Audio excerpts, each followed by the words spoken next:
The Piper's Bargain Part 1. The breaking. The first rat appeared on a Tuesday. Not that anyone in Hamelin paid particular attention to the day. Time moved slowly in the valley town, marked more by seasons and harvests than by the names of weekdays. But later, when the survivors tried to piece together, when everything began to unravel, they would remember. It was a Tuesday, market day, when old Petra found the creature sitting in the center of the town square, like a king upon a throne. It was massive, the size of a well-fed cat, with fur the color of tarnished silver, and eyes that gleamed with something uncomfortably close to intelligence. It did not flee when Petra approached with her broom. It simply sat, whiskers twitching, regarding her with what she would later swear was contempt. "Shoo," she said, without conviction. The rat did not move. By Wednesday there were dozens. By Thursday, hundreds. They emerged from nowhere and everywhere at once, from wells and cellars, from the cracks between cobblestones, from the shadows beneath the eaves of the old grain store. They moved through the streets in thick, rippling streams, their collective chittering like a language just beyond comprehension. The town council convened an emergency session. "Poison," declared Councillor Wexler, a thick-necked man who owned half the warehouses in the merchant district. "We'll lay out poison in every street, every home. Kill them all within a fortnight. And poison our own wells in the process." Councillor Adara was older, sharper, her silver hair bound in traditional braids. "These are no ordinary rats. Look at them." Through the tall windows of the council chamber, they could see the creatures gathering in the square below. There was something orchestrated about their movements, something that suggested purpose rather than mere infestation. "Perhaps we should consider why they've come," said young Councillor Finn, who still believed in causes and consequences. "My grandmother used to tell stories about the old compact, the promises made when Hamelin was founded." "Stories," Wexler interrupted. "One needs solutions, not fairy tales." But Adara was watching the rats with narrowed eyes, and in her expression was something that might have been recognition or might have been fear. That night, the rats devoured 3 months' worth of grain stores. By morning, the bakers had no flour, the brewers no barley. Panic began to spread through Hamelin like a second plague. It was Mayor Rothman who suggested the hunters. "We'll bring in professionals, men who understand vermin, who can track them to their nests and eliminate them properly." They sent riders to neighboring towns, offering generous bounties. The hunters came with their dogs and their traps, their knowledge and their confidence. They lasted 2 days before admitting defeat. The rats were too many, too organized, too strange. They moved like water around every trap, seemed to anticipate every strategy. 3 of the hunting dogs refused to enter the streets at all, whimpering and pulling at their leashes. "It's unnatural," the lead hunter said before departing. "You've got a curse here, not rats. Best send for a priest." They sent for 3 priests, representing 3 different faiths. The priests blessed the streets with holy water, performed cleansing rituals, called upon their respective deities for intervention. The rats sat in neat rows and watched these proceedings with apparent interest, their tails swishing in synchronized rhythm. When the last priest departed, shaking his head, Mayor Rothman called another council meeting. "We're ruined," Wexler said flatly.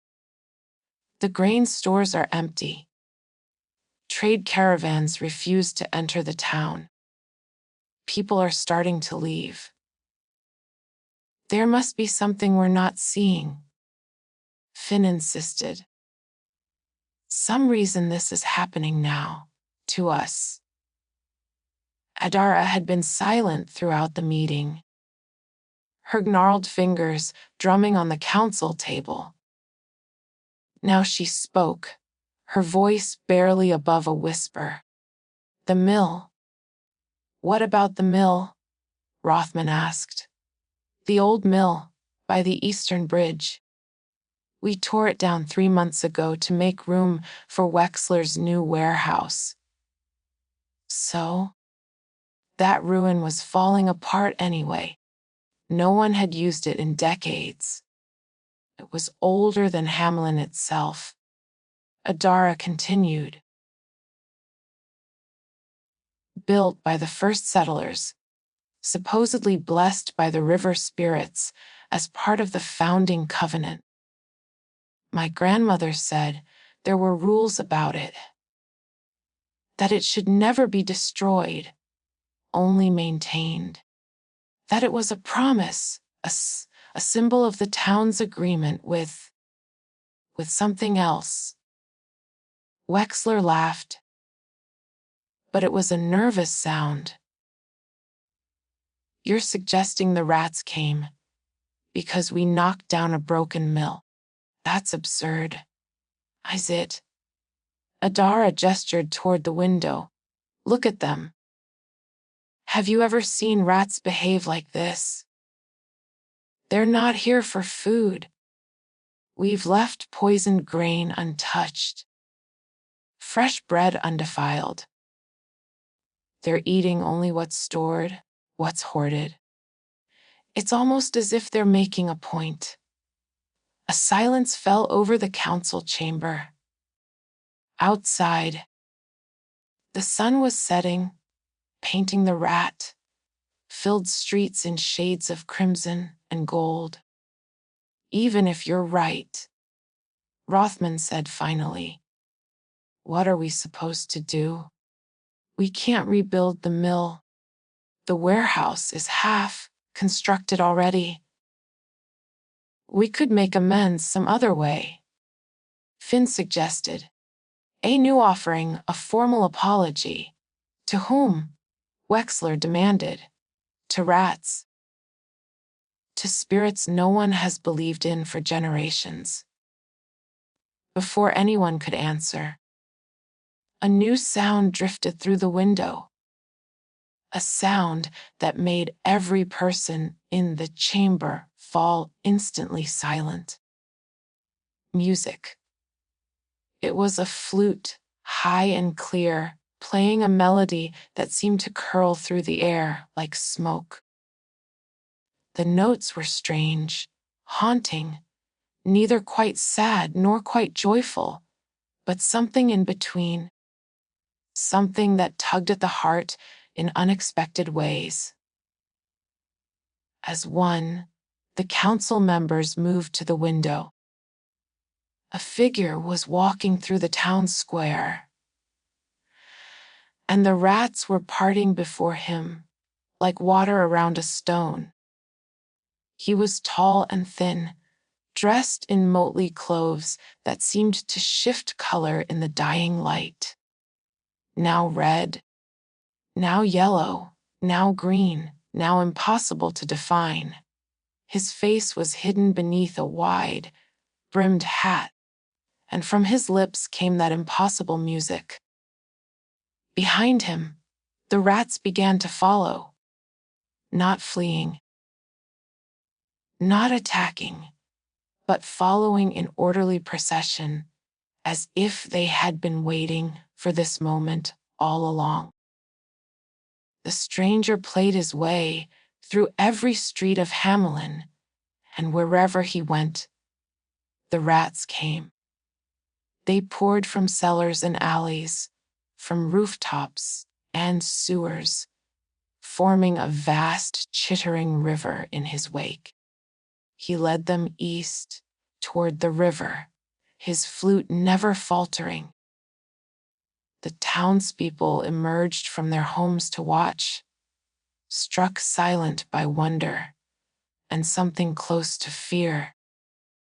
At the river's edge, the piper, for what else could they call him, stopped playing. He stood for a long moment, silhouetted against the darkening sky, then turned to face the assembled crowd. His face was still hidden in shadow, but his voice carried clearly across the water. "Your plague is ended," he said. "The rats are gone. Now comes the matter of payment." Mayor Rothman hurried forward, relief and confusion warring on his face. "We didn't summon you. We don't know who you are." "You summoned me with your need," the piper replied. "And I am what I have always been. A keeper of balances, a settler of debts. Your town broke an old promise. The rats came as consequence. I have removed the symptom, but the disease remains. We'll pay you," Wexler called out. "Name your price. Gold, silver, whatever you want." The piper tilted his head, and though they still could not see his face, there was something unsettling in the gesture. "The price is not gold," he said softly. "The price is understanding. You must acknowledge what was broken and make it right." "The mill," Adara whispered. "He means the mill? A building?" Rothman sputtered. "You want us to rebuild a ruin. I want you to remember what you forgot," the piper said. "I want you to honor what you dishonored. I want you to care." There was a long pause. The townspeople shifted uncomfortably. In the river behind the piper, the rats had begun to swim, their silver bodies glinting in the last rays of sunlight as they made their way to the far shore. "This is ridiculous," Wexler said finally. "We're a practical people. We don't have time for mysticism and old legends. If you want payment, we'll give you a fair wage for services rendered. 100 gold pieces. That's more than generous for a day's work." The piper stood very still. When he spoke again, his voice was different, harder, edged with something ancient and implacable. "3 times you have been offered a chance to choose correctly. 3 times you have chosen pride over wisdom, wealth over truth. Very well. You offer me gold for balance, coin for covenant. I accept your terms. 100 gold pieces, paid in full by the new moon. or I will take payment in another form." "Agreed," Wexler said quickly, clearly relieved. 100 gold pieces. You'll have it." The piper raised his flute to his lips once more. The last of the rats disappeared into the river, swimming toward the eastern shore where the forest began. Then he too turned and walked away, his strange coat rippling in the evening breeze. "Wet!" Adara called out. "What other form? What did you mean?" But the piper did not answer. He simply walked into the shadows between the buildings and was gone, as if he had never been there at all. The townspeople celebrated that night. The rats were gone, driven away by the mysterious stranger. The price seemed more than fair.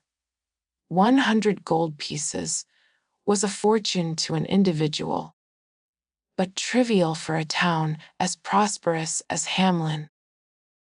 They drank and sang and convinced themselves that they had solved their problem cleverly, practically, in the modern way.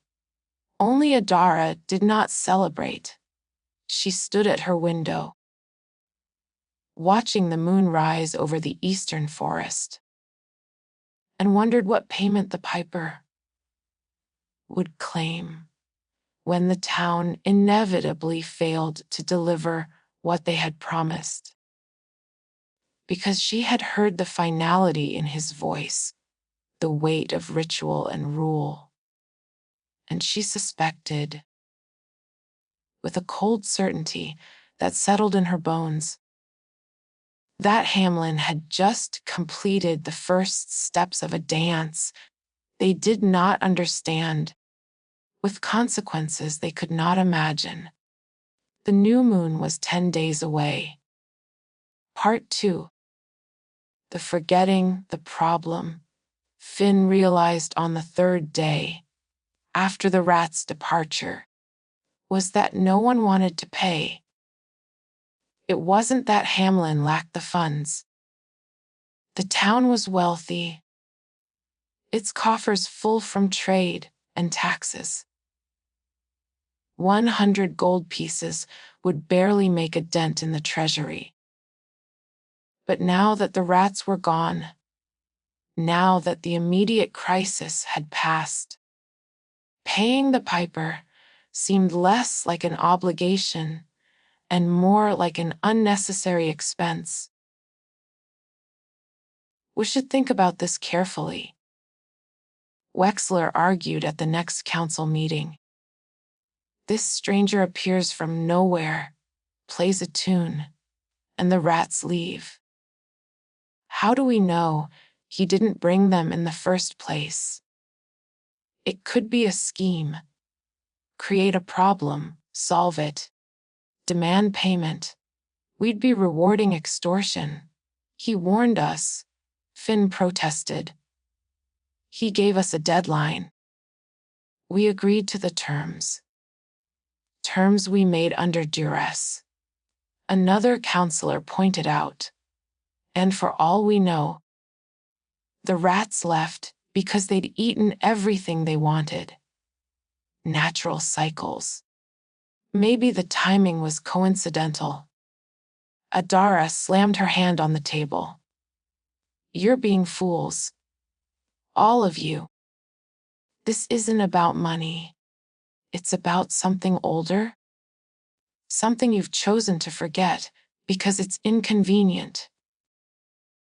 With respect, Counselor," Wexler said smoothly, "your grandmother's stories are charming, but we live in a practical age. We deal in observable facts, not superstition. The rats were a fact. The piper was a fact. And both are now gone. I say we wait. If this piper returns, we can negotiate. But there's no reason to throw away gold on what amounts to protection money. The vote was called. Finn and Adara voted to pay immediately. The other 5 councillors voted to wait. Mayor Rothman spread his hands apologetically.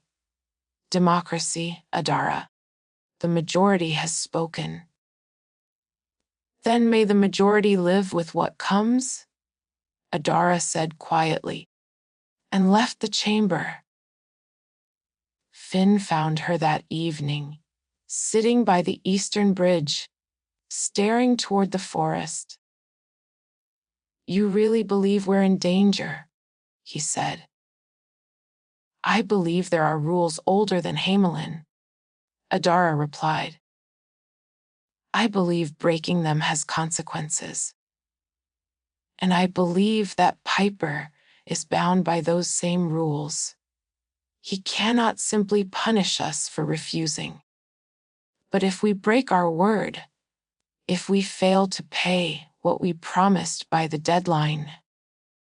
She trailed off, shaking her head. "What happens then? I don't know. But my grandmother used to say that the old powers are precise. They give you exactly what you ask for and exactly what you deserve. We ask to solve our problem cheaply, without understanding or change. We're about to find out what we deserve." Finn sat beside her, watching the sun set. "Is there anything we can do? Gather the gold ourselves. 100 pieces split among 2 people is 50 each. I have perhaps 20 to my name. You? 12. Finn admitted. They sat in silence, calculating impossibilities. "There might be another way," Adara said slowly. "If we could find out what really matters to him, what the true price is meant to be. If we could offer that instead of gold. But he's gone. And even if we could find him, he said we had 3 chances. We've used them." Adara nodded slowly. "Then we wait. And we watch. And we hope we're wrong." But in her heart, she knew they weren't. The days passed with agonizing slowness. Life in Hamelin returned to normal, or tried to. The grain stores were restocked. The bakers returned to their ovens. The merchants reopened their stalls. But there was a tension in the air, a waiting quality that made people jumpy and short-tempered. The children felt it most acutely. Children always do, sensitive as they are to the moods of adults, to the unseen currents that run beneath the surface of daily life. They gathered in small groups, whispering about the Piper, weaving stories about where he might have gone and whether he would return. There was a girl named Lyra, 10 years old, with dark hair and darker eyes, who had watched the Piper more closely than anyone else. She had stood at the front of the crowd that evening by the river, close enough to see the way his fingers moved on the flute, the way his coat seemed to shimmer between colors, close enough to see his face when he turned. She hadn't told anyone what she'd seen there. She wasn't sure she could put it into words. Now she spent her days wandering the edges of town, much to her mother's annoyance. Always drifting toward the eastern bridge, the threshold between Hamelin and the forest beyond. "That's dangerous land," Her mother scolded. Nothing good comes from the deep woods. Stay in town where you're safe. But Lyra couldn't shake the feeling that safety and Hamelin were no longer synonymous. She made a friend during those wandering days, a boy named Thomas, who was a year younger and curious about everything. Thomas had 1,000 questions about the Piper, questions none of the adults seemed willing to answer. Why did he dress so strangely? Thomas asked. Why couldn't we see his face clearly? Why did the rats follow him? Magic, Lyra said simply. There's no such thing, Thomas replied, but uncertainly. Then what would you call it? Thomas had no answer for that. They weren't the only children drawn to the mystery. There was Jacob, the baker's son, serious and bookish. There was Mira and Kara, twins who moved in perfect synchrony and claimed they'd heard the Piper's music in their dreams. There was little Samuel, barely 6, who followed the older children everywhere with wide, wondering eyes. And there was Greta. Greta was different. She had been born deaf, lived in a world of silence and sign, and watched everything with sharp, analytical attention. While the other children talked endlessly about the Piper's music, Greta studied his movements, his posture, the way people reacted to his presence. She saw things the others missed, patterns in the chaos. When Lyra tried to describe the music to her through signs, Greta shook her head and signed back, "Show me his path. Show me where he walked." So they did. The children retraced the Piper's route through Hamelin, from the square to the river, marking the places where he'd paused, where he'd turned, where he'd stood in perfect stillness. And as they walked, Lyra realized something strange. The Piper's path formed a pattern, not random wandering through the streets, but a deliberate shape, almost like a symbol. Like he was writing something in the geography of the town itself. What does it mean? Thomas asked. A map, Jacob suggested. Or instructions. Greta signed rapidly, and Lyra translated. She says it's a doorway. The path traces a doorway. They stared at each other, not quite understanding, but feeling the significance nonetheless. That night, the dreams began. Children across Hamelin woke from identical visions of music that seemed to come from inside their own hearts, of a path winding into the forest, of a place just beyond sight where the world was different, better, kinder, where children mattered and were heard. The adults noticed their children's distraction, but attributed it to childish fancy, to the excitement of the strange events they'd witnessed. They had more pressing concerns. The new moon was only 3 days away, and the council still hadn't agreed to pay the Piper. We haven't seen him, Wexler argued. For all we know, he's moved on to plague some other town. Why should we pay for a service that's already rendered to a creditor who hasn't returned to collect? Because we gave our word. Finn said tiredly. They'd had this same argument 5 times already. Words said under duress aren't binding. In human law, perhaps, Adara said. But I suspect the Piper operates under older rules. Then let him take us to court. Wexler laughed. I'm not afraid of fairy tales. That night, Adara dreamed of her grandmother, dead these 20 years.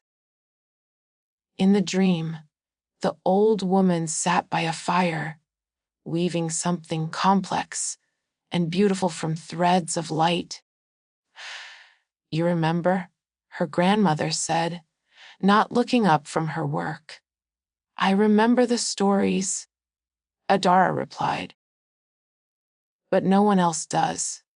Or they don't want to. Forgetting is a choice. So is remembering. How do I make them see? You can't. Everyone chooses their own sight, their own blindness. But you can be ready for what comes. What's coming? Her grandmother finally looked up, and her eyes were full of sorrow. A doorway, a choice, a price that must be paid. One way or another. Adar awoke with tears on her cheeks.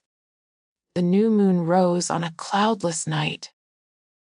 The town square was empty, the streets quiet. Most of Hamelin slept peacefully, secure in their decision to ignore the mysterious stranger's demands. After all, 10 days had passed, and nothing had happened. Clearly, the threat had been empty, the Piper's words just showmanship. Only a handful of people stood vigil. Adara and Finn at the eastern bridge, watching the darkness. A few other townspeople, those who remembered the old stories, or simply couldn't shake a feeling of unease, gathered in nervous clusters, and the children. Nearly all of Hamelin's children had found reasons to sneak from their beds, compelled by dreams and curiosity, and something they couldn't name. Midnight came. For a long moment, nothing happened. Wexler, who had positioned himself in the square to prove the foolishness of the vigil, smiled smugly.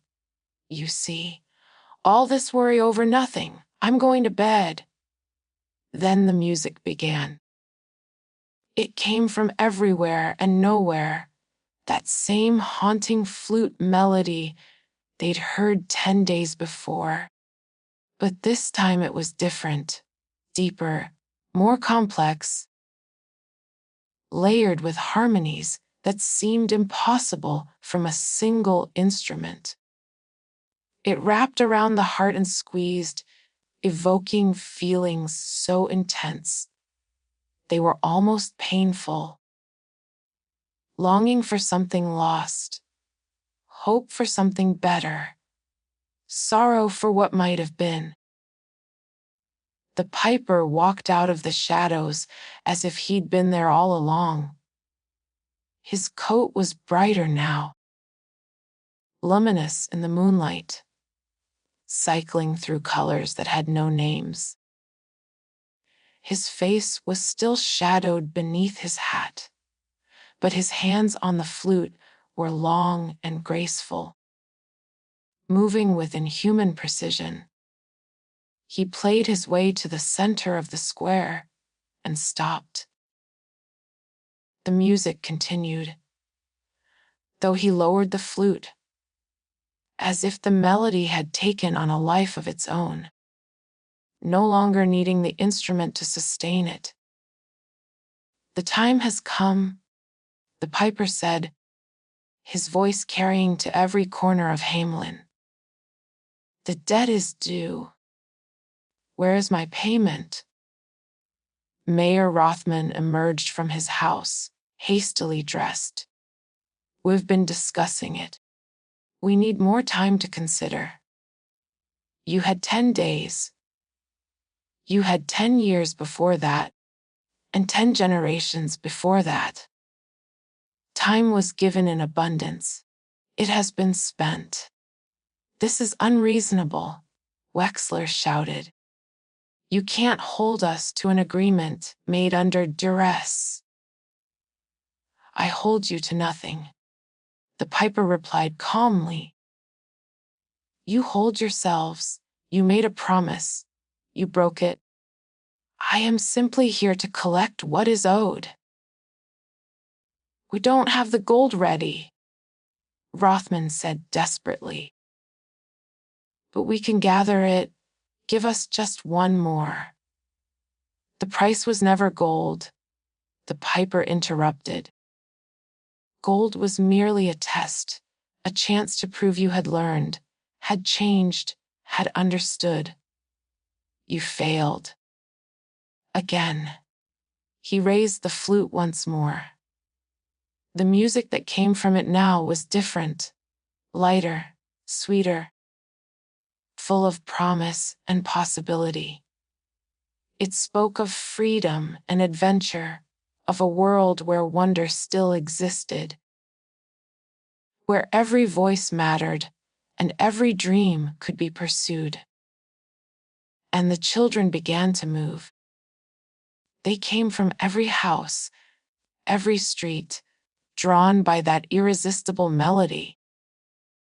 They came with wonder in their eyes and smiles on their faces, not compelled but called, not enslaved but invited. They came because the music offered them something their own town never had. The feeling that they mattered, that their thoughts and feelings and desires were worthy of attention. Parents emerged from their homes, shouting, reaching for their children. But the children walked past them, as if in a dream, their faces radiant, their steps certain. Lyra was among the first to reach the piper. She looked up at his shadowed face and smiled. I knew you'd come back, she said. Did you? The piper's voice was gentle now. Why? Because the story wasn't finished. And because they still don't understand. Do you understand? Lyra thought about it. Not everything. But I understand that there are things more important than gold. And that promises matter. And that just because something is old doesn't mean it's not real. The piper nodded slowly. You hear truly, child. Would you like to see what lies beyond the hills? Yes, Lyra said without hesitation. One by one. The children gathered around the piper, drawn by music that promised everything their hearts desired. Thomas and Jacob, Mira and Kara, little Samuel, dozens of others. They formed a procession, orderly and peaceful, ready to follow wherever the melody led. Parents ran forward, trying to grab their children, to pull them back. But it was like trying to hold water. The children simply slipped through their grasping fingers, not resisting, just moving inexorably forward. Stop this, Rothman cried. Please, we'll pay anything. Do anything. Will you? The piper's voice was quiet, but it cut through the chaos. Will you truly? Or will you promise in fear and forget in comfort, as you have done before? Silence fell. The adults stood frozen, unable to answer. I thought not, the piper said. This is the price of forgetting. This is the cost of broken promises. You valued your gold more than your honor, your pride more than your children's future. Now you will learn what you have truly lost. Wait. It was Adara, pushing through the crowd. There must be another way. These children are innocent. They shouldn't pay for our mistakes. The piper regarded her. You are Adara. Your grandmother was wise. She taught you to remember. Yes, Adara said. And I tried to make them listen. But you are one voice against many. I know. The piper tilted his head. What would you offer? Adara who remembers. What price would you pay to change this? Myself, she said immediately. Take me instead. Leave the children. You are not the debt. They are not the punishment. The piper's voice was almost sad. This is not about revenge, Adara. This is about balance, about consequence, about learning. Then what do you want? She cried. I want nothing. I am merely the instrument through which the old laws operate. Your town broke a covenant. The rats came. Your town made a promise and broke it again. Now comes the price.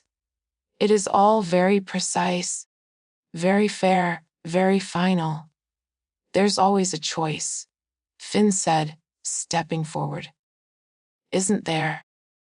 In all the old stories, there's always a choice, a riddle, a third path. The piper was silent for a long moment.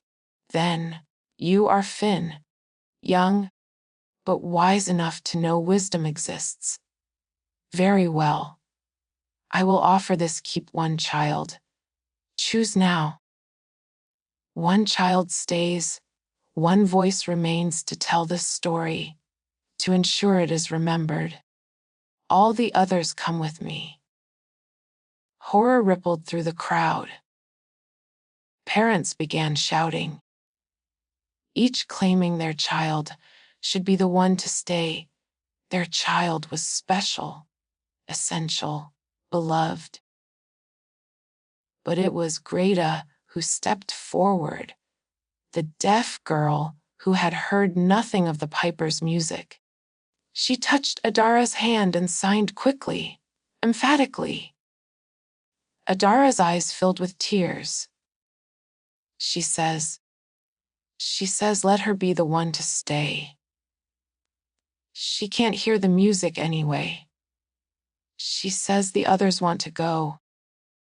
But she can stay and make sure no one forgets again. The piper studied Greta. You cannot hear my song, child. You alone are immune to its call. Why would you choose to be the one left behind? The one who will carry the weight of this memory? Greta signed, and Lyra translated, her voice thick with tears. Because stories need witnesses. Because someone has to remember and warn others. Because I see things the others don't, and maybe that's my purpose. The piper bowed slightly, a gesture of profound respect. You are braver than the adults who raised you, wiser than the counselors who rule you. Very well. Greta shall remain, the keeper of this tale. He turned back to the assembled children. Are you ready? Wet, Lyra said. She ran to her mother, hugged her fiercely. I'm not angry, she whispered. I'm not being taken. I'm choosing. I need you to understand that. Around the square, other children did the same.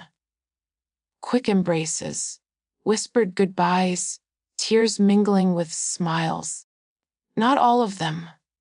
Some simply turned away, too hurt by their parents' neglect to offer even that small comfort.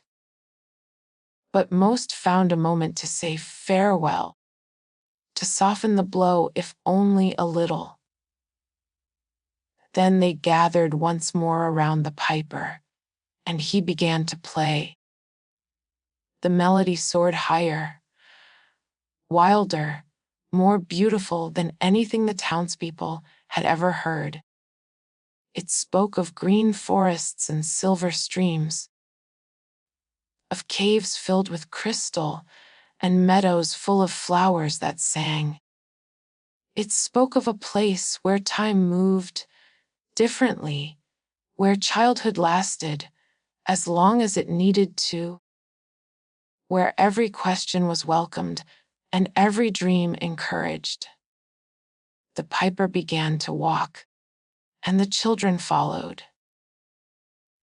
They processed through the streets of Hamelin, one last time, past the houses where they'd lived, the shops where they'd played, the squares where they'd gathered, past the tearful parents who could only watch, past the counselors who finally understood the magnitude of what they'd lost, past Greta, who stood with Adara and Finn, her face wet with tears, but her stance determined. They walked to the eastern bridge and across it, toward the forest. And as they walked, the night seemed to change around them. The moon grew brighter, the stars closer. The trees at the forest's edge bent and swayed as if in welcome, their branches forming an archway over the path. The last thing the townspeople saw was Lyra, looking back over her shoulder. She raised one hand in farewell, her expression neither sad nor joyful, but something transcendent, beyond such simple words. Then, the forest swallowed them whole, the music fading until it was just a whisper on the wind, and then gone entirely. Hamelin stood in silence. Greta signed to Adara, who translated in a broken voice. She says they wanted to go. She says they weren't stolen. She says we gave them away long before tonight. Every time we ignored them, dismissed them, told them their thoughts and feelings didn't matter. The piper just showed them where they'd be heard. The townspeople began to weep then, the sound of their grief rising into the night sky like a prayer to gods they'd long since stopped believing in. Part 3. The remembering. The days after the children left were the longest Hamelin had ever known. At first, there was shock, a collective numbness that settled over the town like frost. Parents wandered through empty houses, unable to process the silence where laughter used to be. The streets felt wrong, too quiet, too orderly. Toys lay abandoned in the squares. Meals sat untouched on tables. Rooms remained eternally, heartbreakingly neat.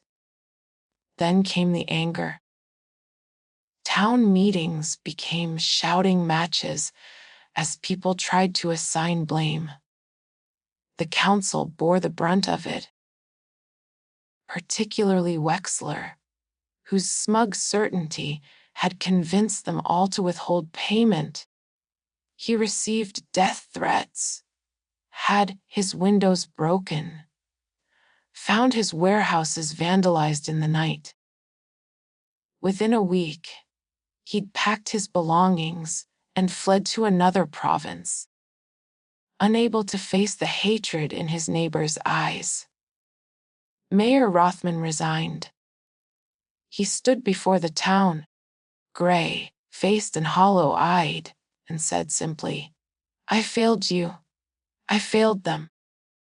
I have no right to lead anymore." No one argued. The other councillors similarly stepped down, one by one, until only Adara and Finn remained. "You tried to stop this," people said to them. "You knew." But Adara found no comfort in being right. She spent her days with Greta, learning the sign language the girl used, recording everything the child remembered about that final night. Together, they began to compile what would become the Chronicle of Hamelin, a detailed account of the town's failure, meant to serve as warning and lesson both. Greta proved to be a meticulous observer. She remembered details no one else had noticed: the exact pattern of the Piper's coat as it shifted colors, the way he'd paused at certain intersections as if marking something invisible, the expressions on the children's faces. Not fear, but liberation. They wanted to go. Greta signed repeatedly. "We have to make people understand that." But people didn't want to understand. It was easier to see the children as victims, stolen by an evil force, than to confront the uncomfortable truth that they'd left willingly, seeking something Hamelin had failed to provide. The first winter without children was devastating. No snow forts built, no sledding parties, no high, bright laughter echoing off the buildings. The silence was a wound that wouldn't heal. Some parents couldn't bear it. 3 families left town entirely, unable to remain in a place that held so many painful memories. Others turned to drink or despair, wasting away in darkened rooms. But a few, a small determined few, began to change. It started with simple gestures. The baker, who had lost his son Jacob, began leaving fresh bread at the Eastern Bridge every morning, an offering to whatever power might be listening, a prayer for his child's well-being. Others joined him, leaving toys and treats, flowers and letters, building a small shrine at the threshold between town and forest. Then came the listening. A group of parents, led by Lyra's mother, began meeting weekly to talk about their lost children. Really talk, sharing memories not just of absence but of presence. Who their children had been, what they'd loved, what dreams they'd expressed that had gone unheard. Lyra wanted to be a painter, her mother said at one gathering, tears streaming down her face. She would bring me pictures she'd drawn, and I'd tell her to go do something useful. I can't remember the last time I actually looked at one of her paintings. I can't remember the last time I told her it was beautiful. Around the circle, other parents nodded, confronting their own failures. Thomas asked so many questions, his father said. I thought they were annoying, childish. I told him to stop bothering me. What if those questions were important? What if he just wanted to connect? The meetings grew. More parents came, then other townspeople. Teachers who dismissed their students' enthusiasm. Merchants who'd shooed children from their shops. Counselors who'd made decisions without considering their youngest citizens. They called these gatherings the remembrances, and they became a sacred ritual in New Hamelin, a way of keeping the children alive in memory and, perhaps, beginning to heal. Finn proposed converting the rebuilt warehouse, the one that had replaced the sacred mill, into a children's hall. When they come back, he said, we'll have a place ready, a place that's theirs, where they're listened to, valued. If they come back, someone corrected bitterly. When? Finn insisted. We have to believe. And we have to deserve their return. The hall was built over the course of that first year. It was beautiful, airy and bright, with walls painted in murals depicting children's games and dreams. There were reading nooks and play spaces, areas for questions and discussion, rooms set aside specifically for children to have council meetings of their own. It stood empty, a monument to hope and regret. Greta visited it often. She would sit in the central hall and draw pictures of what she imagined her friends were doing, wherever they were. She drew them in forests of crystal, in meadows where flowers bloomed impossibly large, in caves lit by luminescent stones. She drew them happy. Do you think they're safe? People asked her. Greta would sign. The Piper isn't evil. He's precise. He takes exactly what's deserved and gives exactly what's asked for. They asked for a world that valued them. I think he gave them that. But will they age? Will they grow up? I don't know.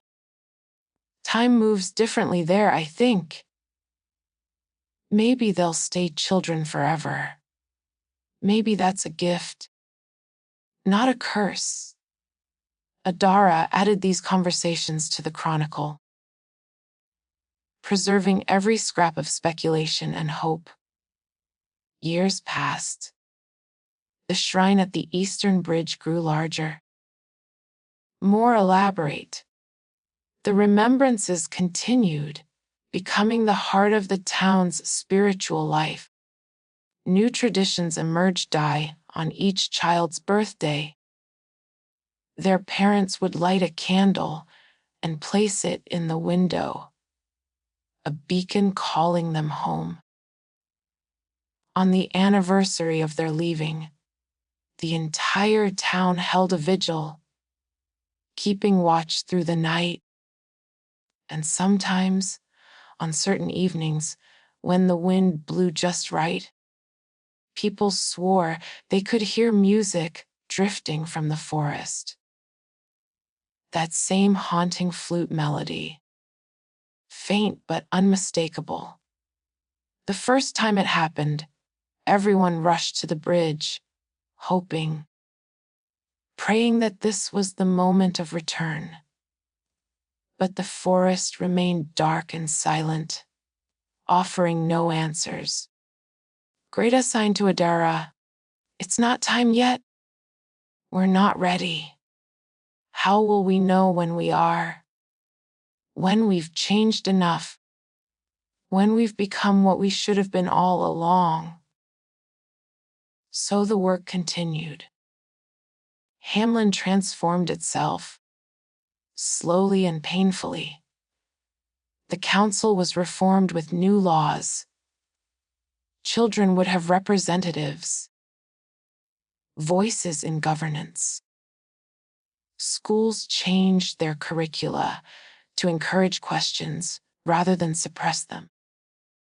Parents attended workshops on listening, on seeing their children as full people rather than inconveniences or possessions.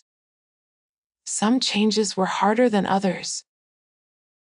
The old habits of dismissal, of prioritizing profit over people, died slowly. But they did die, bit by bit, replaced by something gentler and more humane. Greta grew up in this changing Hamelin. She became a teacher, using her unique perspective. Someone who had witnessed the departure without being called by it, to help others understand what had been lost and what might be regained. She never married, never had children of her own. Her life was devoted to the chronicle, to the remembrances, to keeping the story alive. "You're the keeper of the tale," Adara told her, old now and frail. "When I'm gone, you'll be the only one who remembers everything." Greta signed, "Then I'll make sure everyone else remembers too. I'll make sure this never happens again." Adara died peacefully in her sleep, her last words a whisper. "I hear music." At her funeral, the entire town gathered. They spoke of her wisdom, her persistence, her refusal to let them forget. And as they stood in silence, paying their respects, a sound drifted across the gathered crowd. A flute, high and clear. People looked up, searching for the source. And there, at the edge of the forest, barely visible in the dusk light, stood a figure in a coat of many colors. The piper had returned. He didn't approach. He simply stood, playing that achingly beautiful melody, the one that had called the children away all those years ago. But this time, no one moved to follow. This time, they simply listened, letting the music wash over them, feeling the longing and the hope and the sorrow it contained. When the song ended, the piper lowered his flute. His voice carried across the bridge. "You have changed." Finn, old now but still determined, stepped forward. "We're trying. Every day. We try to be better than we were." Why? Because we want them back. Because we love them. Because we finally understand what we lost. The piper tilted his head. That same unsettling gesture they remembered from decades before. Love. An easy word to say. Do you mean it? Yes, came a chorus of voices. Yes, prove it. The crowd fell silent. What proof could they offer? What demonstration of change would satisfy this ancient, implacable being? It was Greta who answered. She stepped forward and signed, and Finn translated. She says to look at what we've built. The children's hall. The remembrances. The new laws. The new ways of teaching. The new ways of listening. She says to look at how we honor their memory, how we've transformed our town into what it should have been when they were here. These are fine gestures, the piper acknowledged. But gestures made in absence are easier than actions taken in presence. Could you maintain this change if the children returned? Or would you, in comfort, forget again? No one could answer with certainty.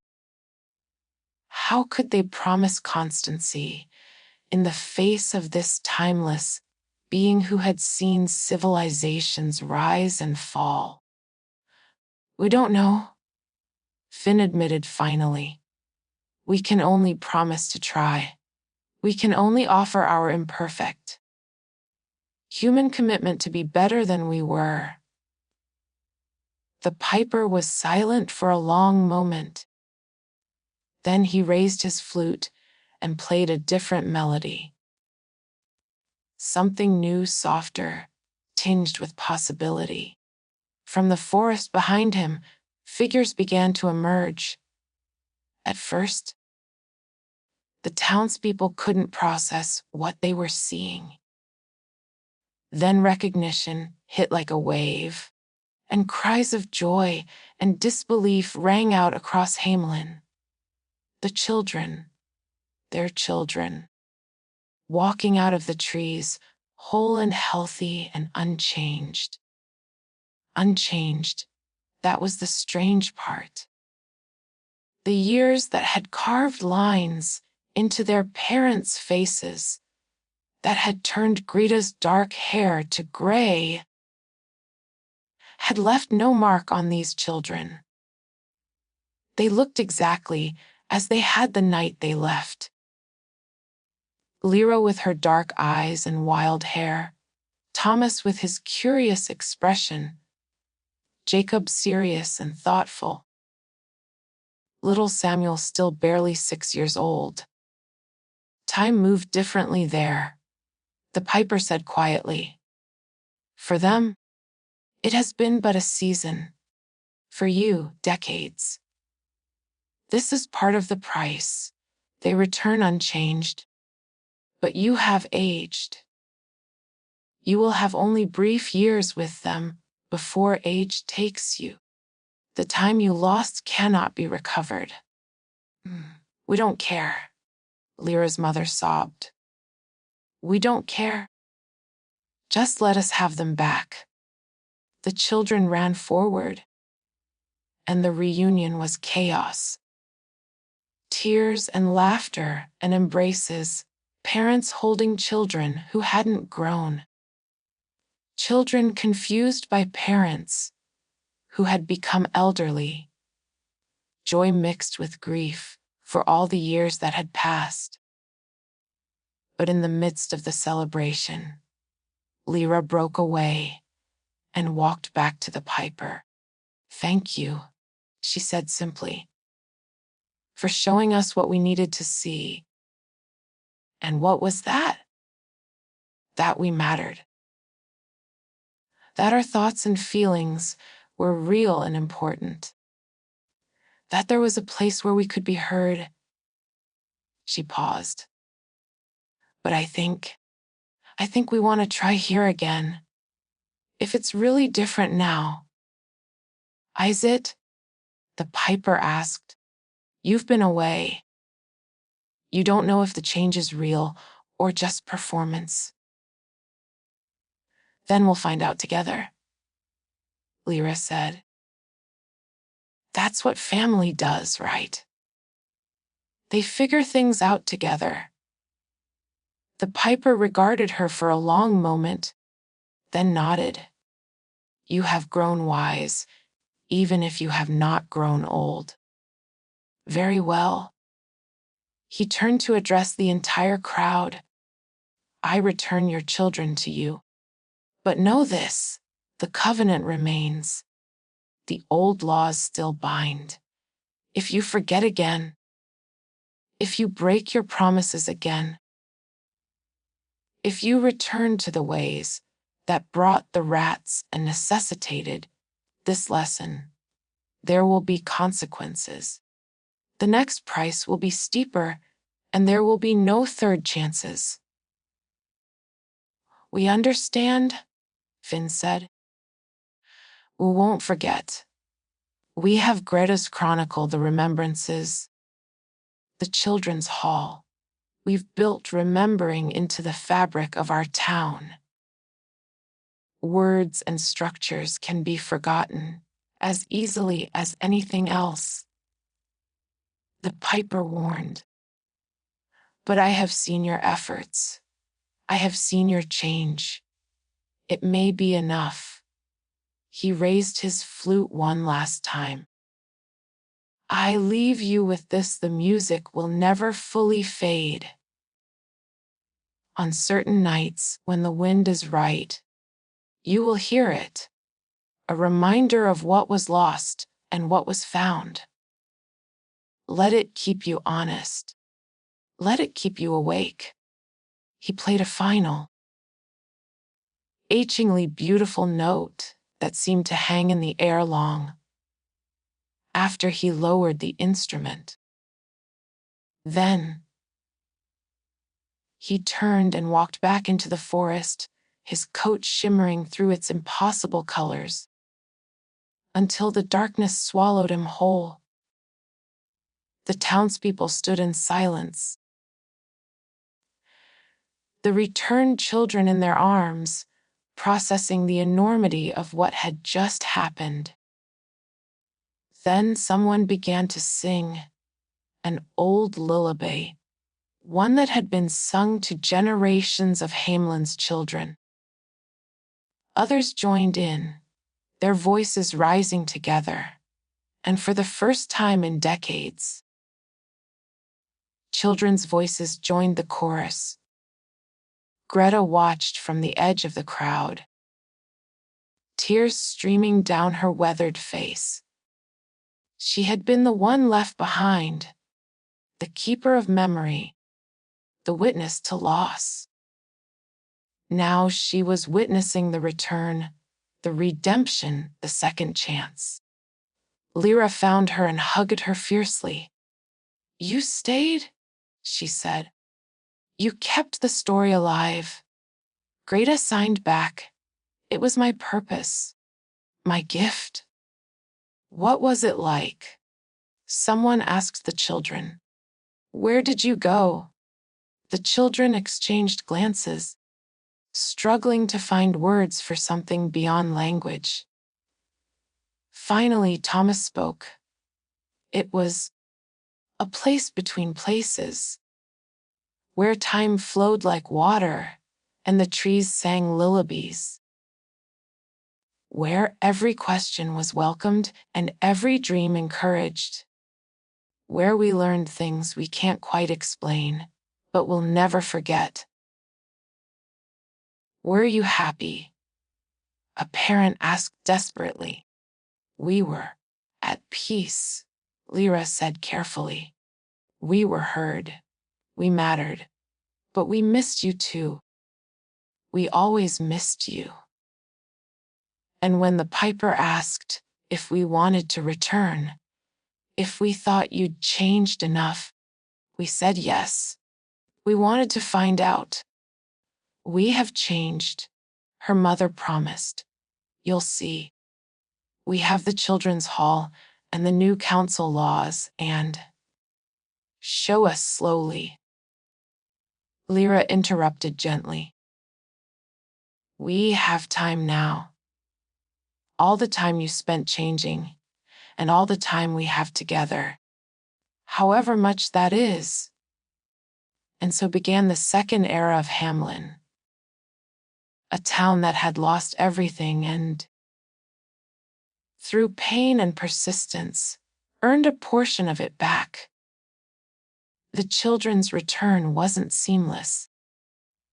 There were difficulties, children who hadn't aged trying to reconnect with parents who had, cultural changes that confused the returned ones, grief for the years that could never be recovered. Some adjustments were harder than others, but Hamelin persevered. The remembrances continued. Now with the children present, to hear how they'd been missed, how their absence had transformed an entire town. The children's hall became a real gathering place, full of laughter and questions and earnest discussion. The chronicle grew to include the return, the reunion, the ongoing work of building something better. And on certain nights, when the wind blew from the east, the music would drift across Hamelin. That haunting flute melody, part warning, part blessing, part reminder. The first few times it happened after the return, people panicked, afraid the piper had come to take the children away again. But the children themselves weren't afraid. It's just the song, Lyra explained. It's always there, just beyond hearing.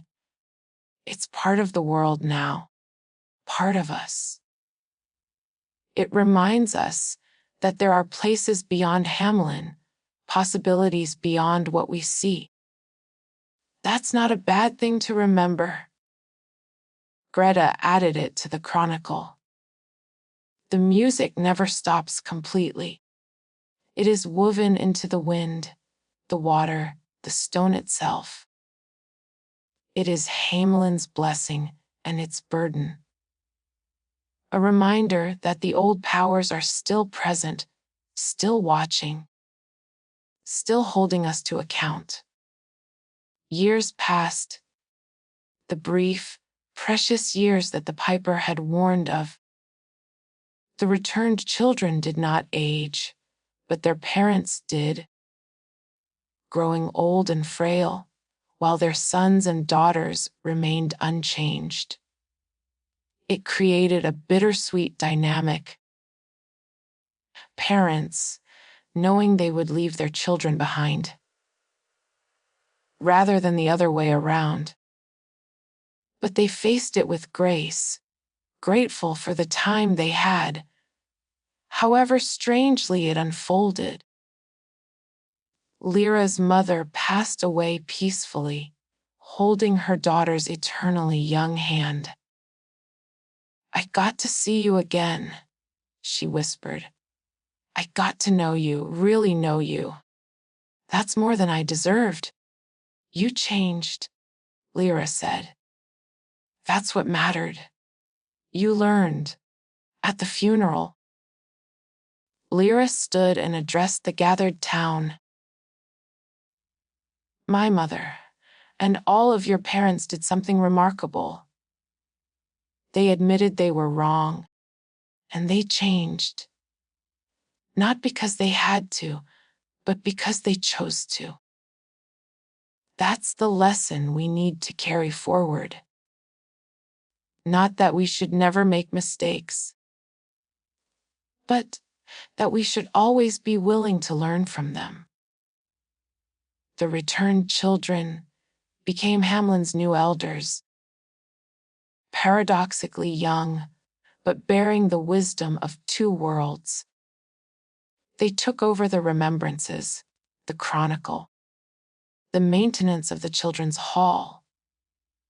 They ensured that new generations, for eventually, some of the returned children did have children of their own, and those children aged normally, understood the story of what had happened and why. Greta lived to a great age, finally passing away in her sleep, surrounded by the children she had helped bring home. Her last entry in the chronicle was simple. "We were given a second chance. We must never need a third." At her funeral, the music came again. Louder this time, more insistent. The piper appeared at the edge of the forest, a silent presence, paying respects to the keeper of the tale. Lyra approached him. No longer the young girl who had followed his music, but a woman in appearance who carried decades of experience in her unchanging form. "Thank you," she said, "for everything, for showing us what we needed, for bringing us back, for watching over us. I did only what the old laws required." The piper replied, "No more, no less. Still, thank you." The piper studied her. "You understand now, I think, the purpose of it all." "I think so. It wasn't about punishment. It was about balance, about consequence, about learning. You gave us exactly what we asked for and exactly what we deserved. Both times. And now," Lyra smiled, "now we keep learning. We keep listening. We keep the music alive in our hearts and the story alive in our memories. We try to be worthy of the second chance we were given." The piper nodded slowly. Then he did something unexpected. He removed his hat, revealing his face fully for the first time. He was neither young nor old, neither handsome nor ugly. His features were ordinary, forgettable, except for his eyes, ancient eyes that had seen civilizations rise and fall, that held the weight of countless such interventions in countless such towns. "I am tired," he said quietly.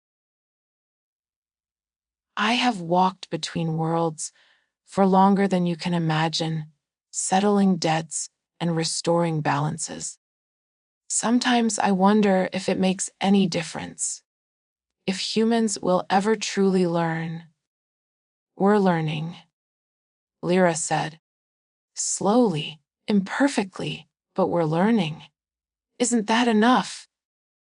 "I don't know," the piper admitted. "Ask me in another 100 years." He replaced his hat, lifted his flute, and played one final melody. Something that sounded like a blessing, or perhaps a farewell. Then he turned and disappeared into the forest, as he had so many times before. Epilogue. The song continues. 100 years after the children's return, Hamelin thrived.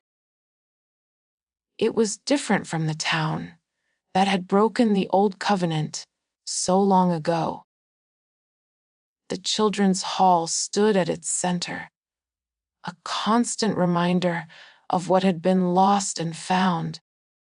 The remembrances continued, passed down through generations, ensuring that no one forgot. The chronicle, meticulously maintained, was required reading for every child in town. New traditions had emerged. On the anniversary of the piper's first coming, the town held a festival celebrating second chances and the importance of keeping promises. On the anniversary of the children's return, they held a vigil of gratitude, lighting candles at the Eastern Bridge. The returned children had finally begun to age, slowly, differently, but aging nonetheless.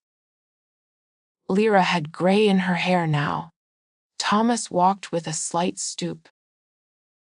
Jacob's eyes were lined with wrinkles. But they remained the keepers of the story, the living links to that transformative time. And the music continued. Some nights it was barely audible, just a whisper on the wind. Other nights it was louder, more insistent, reminding Hamelin of the forces that still watched, still waited, still held them accountable.